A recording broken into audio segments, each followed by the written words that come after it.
HIPPE uses the most up-to-date information on budgeting concepts, financial education, and credit information. We are educated professionals that bring the very best practices from experts in their fields for free as community charity. HIPPE is not responsible or otherwise liable for any advice, guidance, or instruction that creates a negative outcome. Recommendations accepted by individuals are at the control and execution of those individuals, including all outcomes therein. Aloha, and welcome to HIPPE's Financial 201 Training and Counseling. I'm Joni. I'm Rick. Let's get started. In today's series, we will be discussing wants versus needs and ways to start saving now. We're going to explore the mindset to understand long-range planning and how short-term waste is developed and how we can eliminate that from our lives. Did you last week see something that caught your eye? What I want you to ask yourself is, do you want it or do you need it? Here's the next one. Is it truly needed for you or your family, or is it nice to have? Boy, this topic uncovers so much of day-to-day activity, things that you just aren't aware that you're doing. And this is a chance to use this material and actually stop while you're shopping, while you're standing in the aisle, while you're at the cash register or that self-checkout. And this is your chance to actually stop and think about what it is you're doing. And if it works right, your brain will work like ours, where your entire goals will go right by your face in your mind, and you're going to figure out right there on the spot, are you making a proper decision with your spending, or could you be spending more wisely? Let's get into some terminology. So I'll start. Let's talk about wants. The definition for wants is pretty simple, defined as something that a person would like to possess either immediately or at a later time. So what do we think about wants? There's many things that I want. Well, there's tons of things I want. I want more time off. I want to play a video game. I want to go on vacation. I want to sleep in. I want lots of things. You know, New shoes, new clothes. Yeah. Right? Now, what stops us from actually doing any of that, whether it's monetary or whether it's going away from our goals? Well, goal achievement, right? Having a plan will control how we decide to limit the wants and how we focus on the needs. So, Joni, let's get into the needs. All right, here's a definition for needs. Requirements which are extremely necessary for a person to live a healthy life. Basically, they're essentials to survive. And what do you always call that? Let's go. So I always say the essentials are, you need a roof over your head, you need food on the table, your utilities paid. Now that includes Wi-Fi and cell phone. So those are the basics, and you need to keep those as your essentials to survive. Right? A way for people to find you, a way for you to contact with people, and the bare necessities for everyday life in order for everybody to grow, for your quality of life to at least be okay. Now, can you increase your quality of life? Absolutely. Can you use some wants smartly to increase that quality of life? Yes, undoubtedly. Has to be done smart. So let's talk about a couple things to do. So I'll start with this first one. Making better choices to differentiate between wants and needs. And that will help you stay out of debt and reach financial freedom. So that's when we have to stop and we have to look. Now, we discussed that on debt management. When we go to spend at the shop, anywhere we shop, and we look at everything that's out there, and heavily embedded into our everyday life is marketing and advertising. Things are made to program our head like, ooh, we desire so much. Look at how beautiful that box is with all that packaging. It looks so important. Or look at that brand and how shiny it looks, or how colorful it is. They're doing their job. They're reeling you in. How are you going to fight that? How are you going to reprogram yourself to eliminate waste, maybe even stay out of debt and develop savings, right? So you have to consider your goals in that. What's another one, Joni? So when you control your spending, it'll help you for years in the future, because as you control your spending, it's going to help your income grow. Yeah. And as life continues, hopefully your income projections for the future continue to grow as well. For example, the kids now don't need a babysitter. They're in school half of the day. Now that focuses your attention to be able to go get a job. So your income increases. Now you're a dual income household. Maybe you got married or you're living with a domestic partner. We look at all these things, and there's even some cases where adult children are committing themselves to the family budget. The goal is to always have your income grow. And as your income grows, how can you control your spending to make all of that actually work for you? We're going to dive into that in another class called Compounding Interest for Savers. Okay. How can you tell the difference between a want and a need? Let's get some examples. All right. So we talked about fundamentals in budgeting concepts prior. And with make or break budgeting, what does that do for us? That exposes immediately all waste. So it makes you question everything. Remember, make it or break it budgeting. Go back and watch our budgeting concepts. At that point, you have to decide, is it important to me? Is it an essential? If it's not, I must eliminate that. It sounds cold, but man, that is an immediate correct all when you immediately find out how much waste is out there and you eliminate it from your life. So I want you to think about, does it provide value for you? And if it doesn't, then it's gone. Yes. So Don't do it. those are wants, right? Now, another version is zero-based budgeting. And I like this one because we get detailed data. We're going to take our list in zero-based budgeting and itemize everything. So go back and watch that. You're going to see the longer the list is, the more things you have happening in your life, honestly. So how can you consolidate? How can you manage all those things to be a little more efficient? Once you see all the data, express it in many different ways. So we're going to show you some examples later on screen. And then how do we fix a spending problem? How do we redirect priorities? You can plan out your goals, see what your goals are. And that's an important topic. You know, having a plan is great. There's this thing called analysis paralysis. We see it all the time in a lot of industries. And that's where you spend so much time wishing or making a plan or thinking you're going to do something, say, you know what, tomorrow I'm going to do it, and then you don't do it, right? The most important thing about making a plan is to have the follow through. Okay. And with that follow through, there's a lot of positive benefits for that. Yes, gratification. Yes. Joni's favorite one.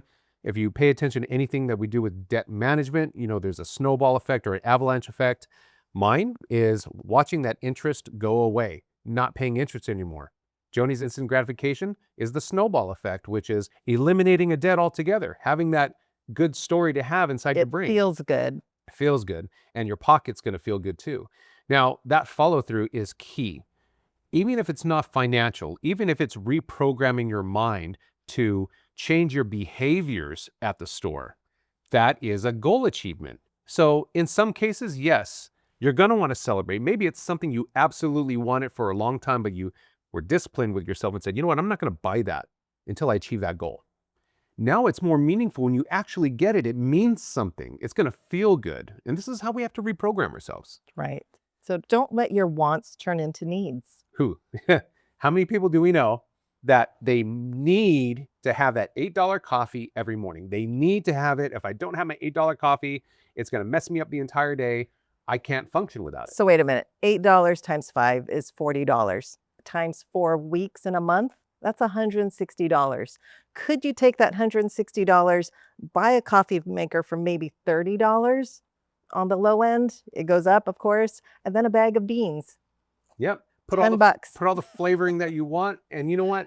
I do that every day, and my coffee tastes so good that every time I have a store-bought coffee, the first thing I do is say, this isn't my coffee. I don't like this coffee. Reprogram your life. And when you do that, you're going to find a lot of benefits to that, besides the dollar in your pocket. And then think before you purchase. And that's the reprogramming. We're here again. Okay. So we talked about getting to that store where they sell all the coffee and actually choosing maybe to keep on driving. Maybe you choose to not go by that route because it's so addicting. These are real stories. It could be anything from nicotine addiction to alcohol addiction. These things can be actually very large and in some cases detrimental to your family, not even on a monetary scale. Not only that, but with kids and video, like your phone and apps, manage your phone, make sure you take care of it and your kids aren't adding things on your phone so that they can access games. Yeah, that costs too. Yep. I remember those stories when you see a purchase from your kid who's doing some kind of game. You're like, hey, $3.99. Right? You know there's free games on your phone, right? Well, why are you playing games on your phone? Go rake the yard, right? These are things you got to reprogram yourself at all times, okay? And then we talked about the delayed gratification, about using these things that you want as a tool for celebration. Yeah. And this is something that should be expressed all the way down to your children. We've done it, but you don't remember doing it. Like, hey, get good grades and I'll take you out. Or, hey, go take care of all your chores and we'll do a family. These are things that are already programmed in our livelihood. We do them all the time. But now you have to do it on a financial sense. If you achieve those goals in your budget, then you can actually use that and savor it when you actually get a chance to now spend for that thing that you want, whether it's food, whether it's going out, whether it's a vacation, because then you get to share that with your family as well. Or it might be just something personal for you in your man cave or your woman cave. Who knows what it is? It might be something just for you, and that's perfectly fine. Your quality of life is just as important as your budget, but you have to use that wisely. And of course, goal accomplishment all together. We're talking the long range plan, getting to it, getting all those choppy series of steps in our short plans to maybe finally be a homeowner, finally retire and have passive income.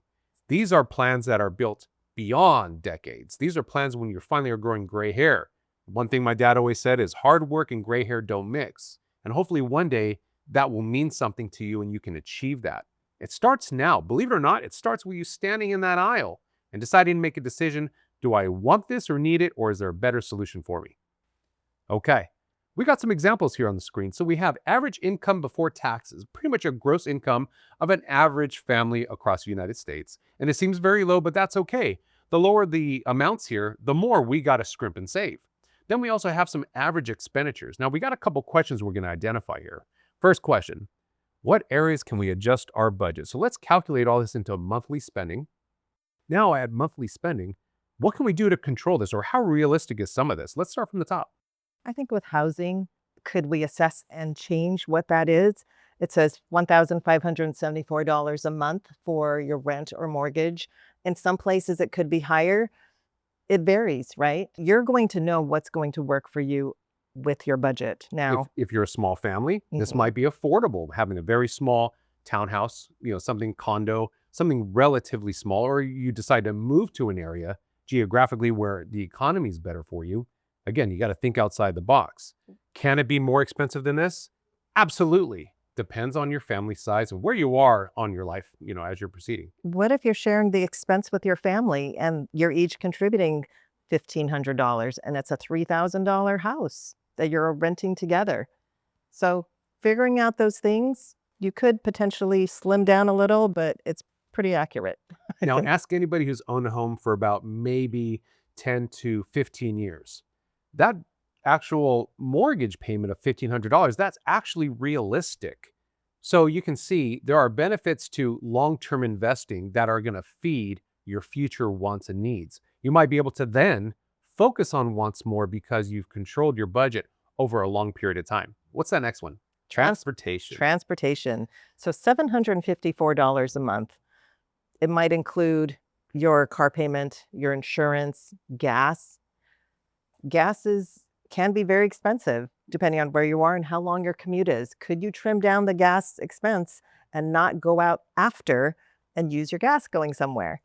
What if you are at a decision point to buy that newer car, $200 more per month on an installment loan, or buy a more economic car, $200 less, but it's going to get you from point A to point B and still do what you need And to save do you some gas. and save you some gas. Sometimes these are more efficient depending on the car. These are decisions we need to make. Well, let's do some hardcore stuff at there. What if we need to stop spending on gas altogether and use public transportation because the gas bills are getting too high, right? The gas tank is just so much money to fill up that you have to make a on the spot, make or break decision. These are ways that we got to forecast. And then I'll add in there, how about we get a little bit financial knowledge here? What if we have an opportunity to refinance a car, lower the interest rate, and then save money? Now you can turn it from this $754 amount to something realistic, something lower. And then that word I always love in budget, discretionary funds. Anything you see here where we can shave down cost, discretionary funds, and park it somewhere that will be useful to you in the future. What's the next one? Food, $600 a month. So with food expense, it includes going out, shopping for your refrigerator. It could be lunch, school lunches. It could be work lunches. That's everything. Could you trim down $600 a month? Absolutely. Some of the ways you do meal prep, you can budget. You know what your meals are for the week. You're going to buy just those ingredients, and that's it. Hey, if you're like any of us, sometimes we need that meal prep because we need to get slimmer on the waist, not just the wallet. So sometimes some things are benefits to us, whether we know it or not. And guess what? Downscale all these spending, especially with food. If you can't afford to eat out, eat at home. If you can't afford school lunch, then that's fine. Brown bag it. There's things that we can figure out. And then there's also different programs in the state sometimes that will help with things like school lunches. So we have to use all these assets we have available to us. What's the next one? Pensions. Ooh, okay. Pensions is a good one with personal insurance.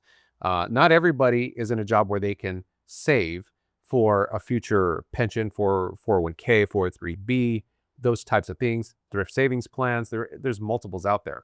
But the more you can contribute, the more it will help you out later. Whole other topic. But it's good to at least try to contribute to something if you're in a job that has those options available to you. And then the personal insurance, that's a big one, right? So we're really talking home, auto. There's a lot of things that we're not even into healthcare yet. So let's explore the healthcare one. That's the doozy, right? Yeah. So things happen. You have to go to the hospital. You got to see a doctor. Co-payments, right? That happens. Now, could you eat healthy? Could you exercise? Could you do things to prevent yourself from going into the doctor's office and the doctor saying, oh, you need A, B, and C? Right? Or, oops, you're in the emergency room and you should have done this. It was preventative health that you could have done to prevent you from being in here. Yeah. Ouch, you don't want to hear it, but it happens. Life happens. Hey, that meal prep might cause you to be a little slimmer and healthier, which causes your joints to have less pressure. I'm talking like I have the experience in this. Sometimes things have an unintended consequence in a positive way. Okay, what's next? Entertainment. All right, so we have great topics about this. You can be that family that gets to go to the movies every single weekend, a couple times a week. You know, the popcorn's more expensive than the movie these days. Or you can be a little more economic. What are our choices? Go to the beach. Hey, that's a great one right there. How about those Netflix, Hulu, all these channels out there that if you really wanted to, there's unlimited amount of movies, near unlimited, where you can just sit back and have free entertainment if you really want Not to. only that, here's a tip for you guys for entertainment. You could do a potluck, watch a movie with your friends and family. You could play board games. That's entertainment. It doesn't cost a lot. Everybody's contributing and you actually save money and you'll probably eat really well. Yeah, don't forget to pack those leftovers. Those are important, right? And make sure you eat those leftovers. That's going to help in that budget for the food. Okay, apparel and services. Now, this is a really slim one, but honestly, this goes towards things like school supplies for the kids, your own clothes for work, your kids' clothes for school. And that's kind of realistic depending on the size of your family. Can we be more economical or maybe even stay somewhere around this as our family grows? Absolutely, we can. What are some tips we can do for that? Just to shop at thrift stores. You know, there's the secondhand stores that have gently used items that your kids could wear, you could wear for work. No one's going to know. You know, before Facebook Marketplace and before Craigslist, there's these things called Goodwill and these things called thrift stores, and it's the same stuff. You're probably going to pay less, probably triple to double less than what you would spend on Facebook Marketplace or Craigslist, but you're getting generally used items already, but it seems to be trending because it's on social media. How about you dial it back and realize that that stuff's sitting in the store now? Don't be ashamed. This is just how we ball on a budget. We do it every day and it works. You can then have more money to focus on something else. So we're preaching to the choir here. We're hoping that you really understand what we're doing here and what we're trying to expose. So Okay. one of the last ones you skipped was the cash contributions. Ooh, okay. So this is different for everybody. Tithing, you know what? It's important to tithe and give to charity, but it's also important to make sure you take care of yourself first. And I think the most important thing is, religion, faith, charity. These are important things. Don't get us wrong. These are absolutely 100% important in our lives. They are how societies and communities continue to give. But this is what I want to challenge you with. Don't become the charity. Don't become the person who needs a handout. You need to be able to budget these things. And if you can budget these wisely, maybe when you finally achieve a goal and you have extra discretionary funds, now you can focus that towards charity. But don't put the cart in front of the horse. Don't be the charity in this case. Everybody needs a handout, absolutely. But let's make sure that before you give so much, that you focus on achieving that discretionary amount of funds by shaving your budgets. Now you have something to actually give everybody, and you're going to feel better because it's not putting a strain on your needs. Okay, last thing, and that is other expenditures. And, Joni nailed it right on the dot. It's about $328 a month at schematic here. And that's actually pretty fair for something called debt. right? That kind of looks like credit card debt, you said? Yeah, I think it looks like credit card debt. Right? And we're talking probably bare minimum credit card debt, maybe a couple dollars extra just to make sure you're paying something off. But that's kind of realistic. And we're talking about bare basic of minimum payments on a debt. That's pretty much what I always see whenever I look at things like that. How can we limit that? But we didn't even calculate interest, right, on this credit card. So that's probably double that amount of what we're paying on interest per year. Things to think about. All right. So Here's some last thoughts for you. Change your mindset. I want you guys to be happy with what you have. yes, That's really important. when we say change your mindset, we hope today when you walk down that aisle in the store, it's going to change your behaviors. When you're standing at the register, it's going to change these behaviors, okay? When you're looking at your budget, change your behavior. Find out how you can be happy with what you have or be economical towards something that just makes sense because it has an overall positive intent. And that's money in your pocket for something future like a goal. My next thought is think before you buy. Now, if you have to go that far and you're putting things in the cart and you got to stop and think before you get to the cash register and say, you know what? I'm going to put some things back. I've seen it. I've done it before you even get to the register. Just because you realize right on the spot, it feels good to pull it off that rack and maybe smell that fresh shirt or see that crisp box or package. And then you have to stop and actually think, do I actually need this right now? What am I doing with myself for the next month, week, next couple days, next year? These all add up. Pennies add up to dollars. Dollars add up to tens, to hundreds, and eventually as investors, thousands. And it starts by putting away a little at a time. These pennies will all add up for you. And hopefully you'll live a better life in the future. And then know when it's time to overhaul, right? So life hits us all directions, positive and negative. If we don't have the necessary tools that we need to adapt to the conditions that we're faced, whether it's economy, whether it's inflation, whether it's jobs, whatever it is out there, whether it's a growing family, whether it's a high economic area that you live in compared to a low economic area. You got to find out, is it time for me to change my behaviors for the good rather than have to do a knee-jerk reaction? And I think once we piece all this together in your life, you can find some kind of benefit that will be very rewarding for you in the future. All right. Thank you for watching. Please look us up on facebook.com, hype.education, as well as look us up on our website, www.hype-education.org. Yep. Find us on YouTube. Like and subscribe, please. Just simply search Hype Podcast. You'll see a lot of content, or just search us by our name, Hawaiian Islands Professional Panel of Experts. You'll see our videos hosted on the Olelo platforms, their website. So thank you very much, Olelo, for having us here today. And you'll find us on our YouTube as well. Thanks for watching. We will catch up with you later.